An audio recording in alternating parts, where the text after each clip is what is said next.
This clip is brought to you by SaveWithConrad.com.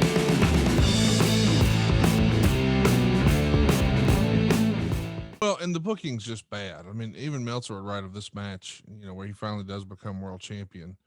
Wyndham was distracted by Hughes, and Race told Luger to do it, talking about the pile driver.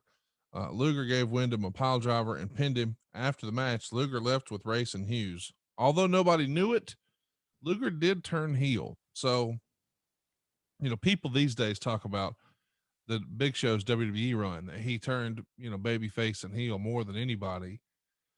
But gosh, Lex Luger was sort of the forerunner for that here in WCW. I mean, there's a lot of stop and starts, good guy, bad guy, and it continues afterwards. He's got a program with Ron Simmons, and you and I absolutely love Ron Simmons. Yep. But he's not even going to be the guy to help anoint Ron Simmons. Ron Simmons is fresh off of a Doom run. We've known him as a tag team wrestler, and now we're putting him in a main event against Lex Luger for the world title. And we do it in a questionable fashion. Hey, we offer him the role to join the entourage, but as a chauffeur. It's the worst kind of heat. It's just bad creative after bad creative here for Lex. Yeah, well, it's racially charged. That shit never works. No. And it certainly doesn't work in today's market. It should have never worked. I remember one time being on a car trip with McMahon,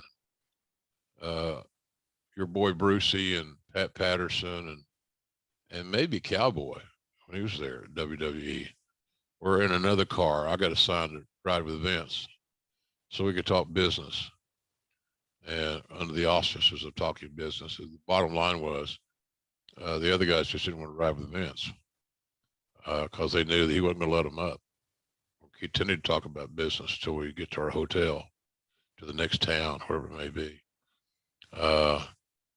But Vince and I were talking about how black wrestlers were treated. And I said, you don't have to look any farther than the names that the white promoters gave them.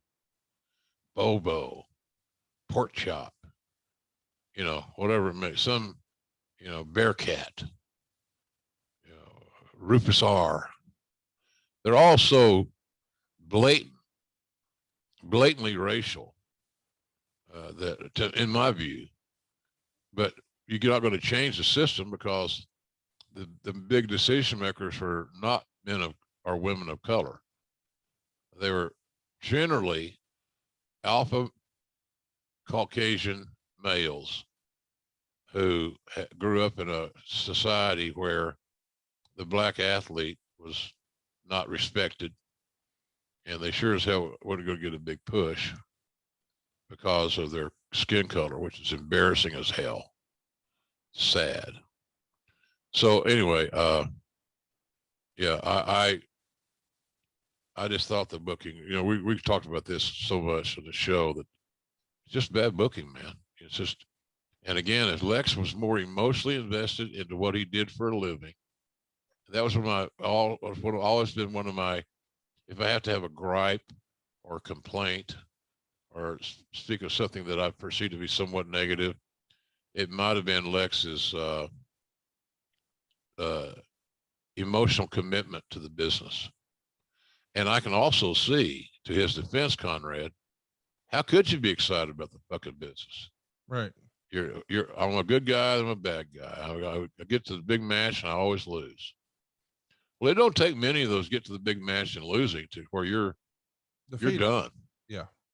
Perception is reality at that juncture. We should mention him and Ron Simmons really exceeded all expectations. They got a 3.5 star from Dave Meltzer at Halloween Havoc. It was a 2 out of 3 falls match.